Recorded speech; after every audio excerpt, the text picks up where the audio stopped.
In the 1980s, a professor at the University of Marburg decided that his students do a thesis, do a research on the life of the munition factory from 1933 on.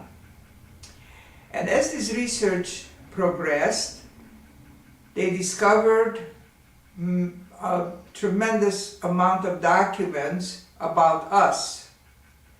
And they started following up the leads, and they were able to get in touch with Hungary. Hungary had some people, from our group, and through this communication, within about the next 4 years or so, they were able to invite people, our survivors, to a reunion.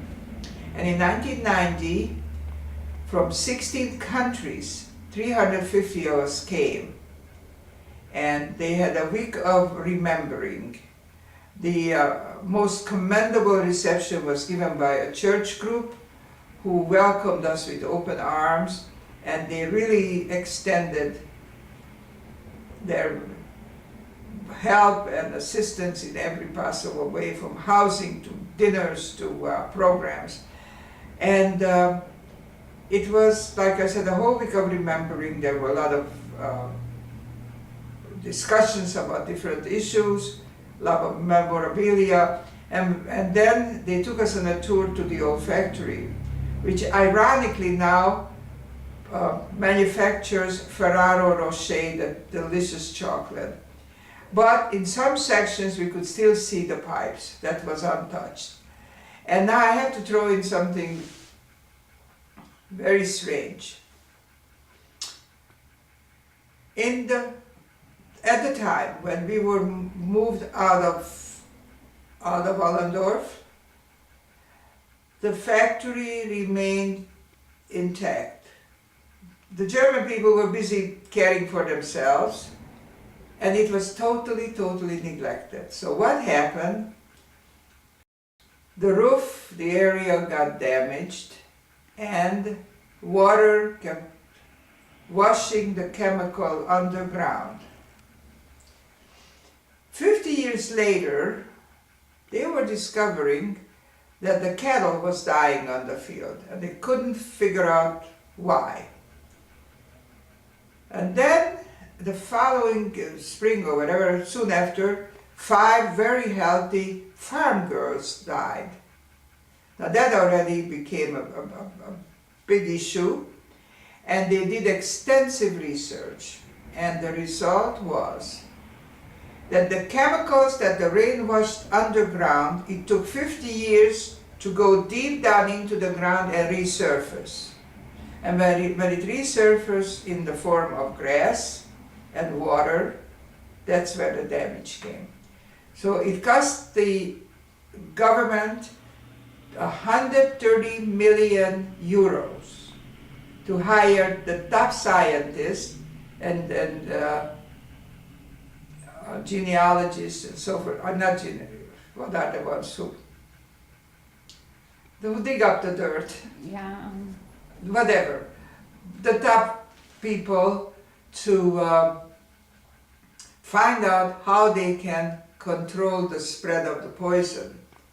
So they dug very deep in, and they were able to distinguish the cluster where the poison was. They dug out those pieces and they buried them in giant containers, like at Los Alamos, where they buried the poisonous material. That's how they did it, in barrels and barrels and barrels. And now the entire area is fenced off, and they cannot build there. So put it that way, does God work in mysterious ways to do something like this? So we saw that section while viewing the camp. And through this gathering, something else happened. The community, the leadership decided that it would be well worth to create an information and documentation centrum and tell our stories within these walls. And 5 years later, I returned, and they created this museum. One of our colleagues, who lives in New York, and she is a professional sculptress, was commissioned to build a memorial statue. And later on I'll show you the photo of that.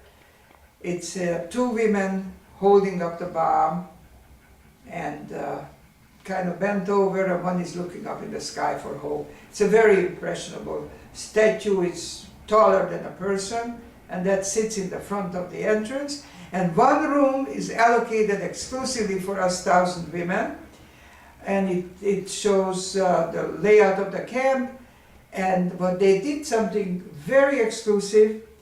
See, when they did the research years back, they found the list of the authentic shipping document about us. It says on it Auschwitz, it says on it the 1,000 names, it has our prison number, our married name or maiden name, date of birth, place of birth, and occupation. So they took this document and they blew it up and they made wallpapers out of it. So I am standing there and I'm pointing to my name on the wall that commemorates that I was moved from Auschwitz to this location. So, the purpose of the museum is to have students come, and annually I receive a report where it tells how many thousands of students came to the museum and what they have learned, because they have documentation. Sometimes they have speakers from a survivor group, whoever is in the area. I have submitted one of my VCRs that was taken here about my talk. My close friend in Hungary wrote a book about the events, and that's in their library. And she wrote it in German, so they can sell it if they choose, and all the donation goes into the library.